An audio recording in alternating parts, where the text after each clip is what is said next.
I've been asked to demonstrate on how I put jugs together, how I glue them together. So I've had several people wanting to know, so I'm going to give a small demonstration on how I put these jugs together.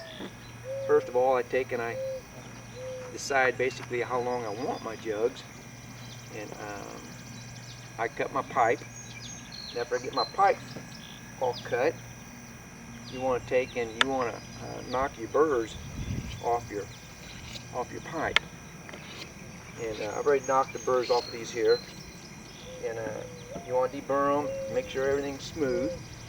You want to use, these end caps are designed to fit on either S&D, which is known as Schedule 20, or Schedule 30. They will both work very well. So after everything prepped, you want to make sure you have a good cleaner and PVC glue that is rated for 4 inches or more, because it comes in different ratings, and being this is 4-inch pipe, you want it to be rated for at least 4 inches. So I take my cleaner. When I start off, I get whatever end caps I need, and you want to clean the inside of your end caps, get them prepped to glue. I just do it all at once. That way I get stuff out of the way.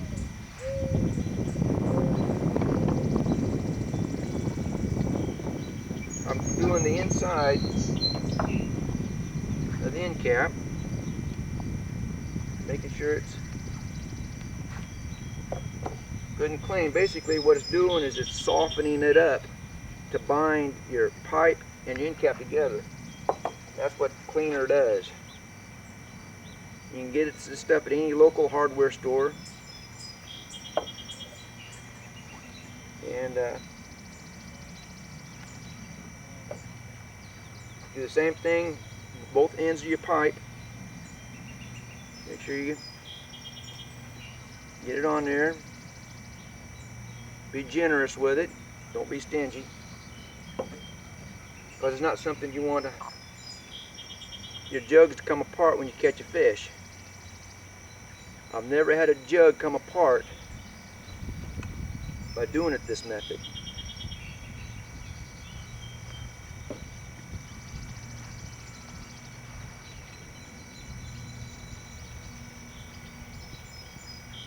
So I'll get these here prepped.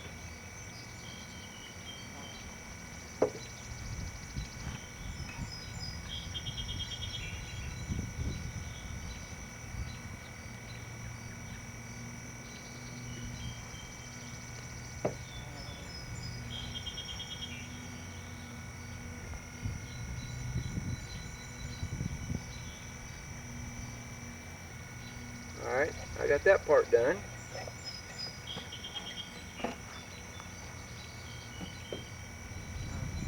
And I usually, well, I just glue one end on at a time. What I do is, again, be generous with your glue. You don't have to go overboard. I'll take and put some glue on the end, on the pipe, and put it on the end cap. Slide it on, push it down, hold it for a couple seconds, get it out of the way.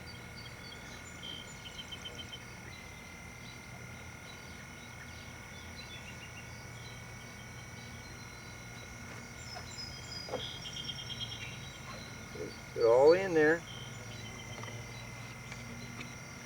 Alright, push it down, hold it. You can cut your length of pipe about any length that you prefer. These here are 8 inches long, because on a 10-foot piece of pipe, 8 inches comes out pretty even by the time you get your bell on the end where you cut that off. And But I've got jugs that I've made that are 3 foot long down to 6 inches long. You do not want to cut your pipe below 6 inches, because what happens is when you go to put your second end on, you build up a inside pressure that will blow your seal on your glue if it's below 6 inches, and then it will cause it to leak. I'll show you here in a second after I get these other ones glued together. I'll just do one more here, kind of give you an idea what we're doing.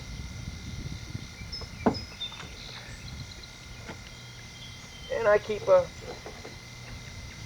rag around in case I get a little bit too much glue on there. Kind of wipe it off a little bit, kind of make it look a little better. After I've glued up all the ends that I want to do, I'm not going to do all these at once right now, but the second one, and you're going to build up a pressure, it's going to force that end cap off if you don't hold it on for about 30 seconds. Depending on the weather, whether it's colder out, depending on the type of glue you got, you may have to hold it a little bit longer, but you want to hold it on there, because if you put it on there and you let it loose of it, it will push that cap back off, because you've built up an inside pressure by putting this together.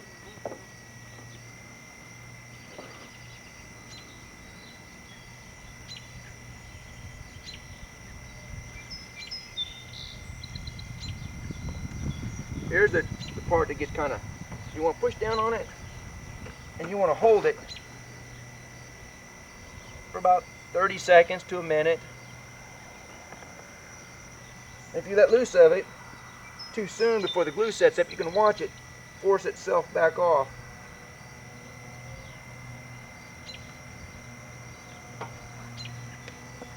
Then that's pretty well it. And I'll take and I'll grab another one. Do the same with it.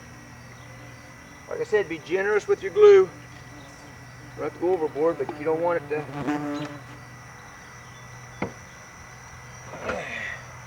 push down on it.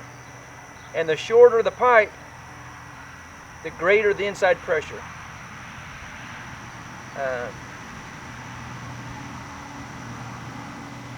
But for every fisherman, there's a fisherman's way. They got their own technique that they like. And I'll do one more here. This I've done started. I'll do these 3. Get on there.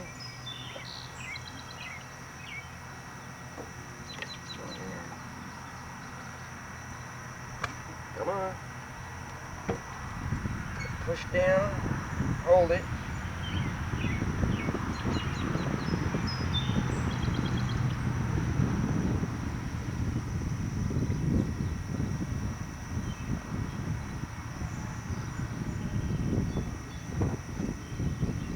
But I like this size of jug here. We've caught a lot of decent cats, 50, 60 pounders on this type of jug, channel cats. It just seems like a pretty good all-around little jug. I've got a jug here I probably made close to 20 years ago, and it still catches fish. It does a fine job.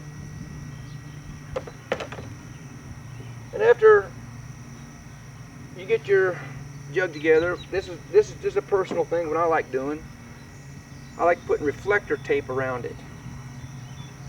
At nighttime, if I'm shining, I can see my jug reflect pretty good distance. And there's different colors of reflector tape that you can use. I've used red, silver, orange. They all work pretty good. Just get a good quality reflector tape and put on there. And when I go to put my line on, get you a good braided nylon line.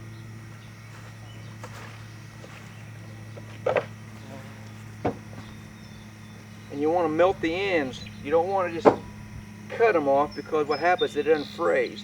And when it unfrays, it may take a week, a day, But what it'll do is it'll unfray and it'll work its way through your knot, and your hook will come off, or maybe even lose the line off your jug. So it's always best to melt your ends.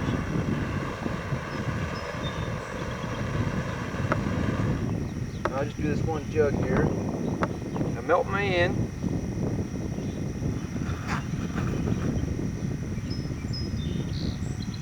And put it on your jug. It dries pretty quick. But always melt your ends. It's very, very important that you do that. Put a knot in here.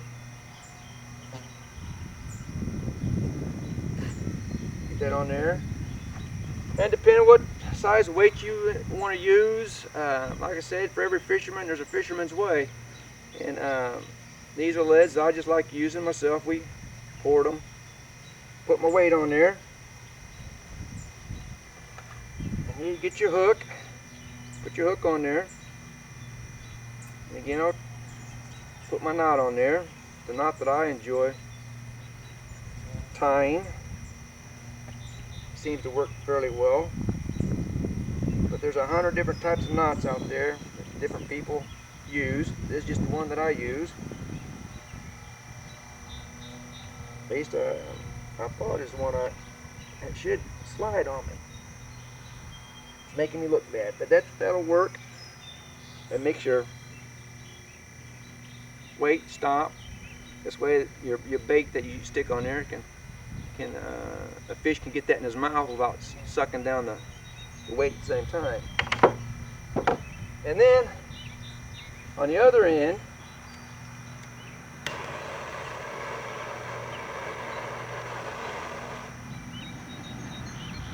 I'll take and again, this is just a personal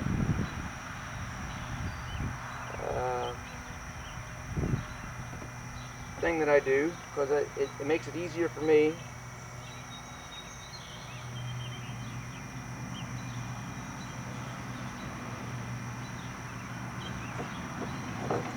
Watch the hook.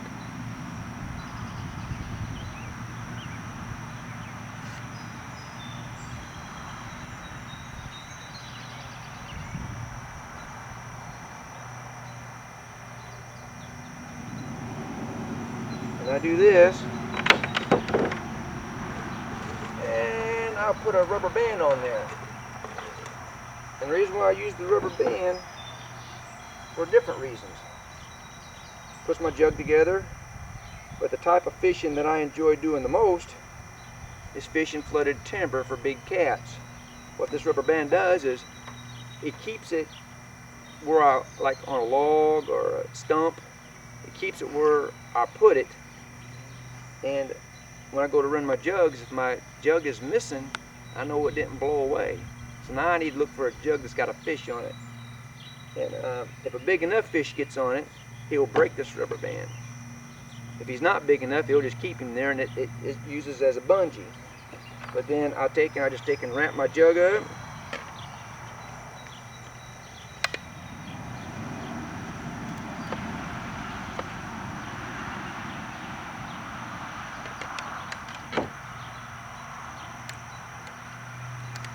And it keeps it kind of neat. I can put it in my container when I'm done. And there it'll be. And that's how I put my jugs together. Happy jugging.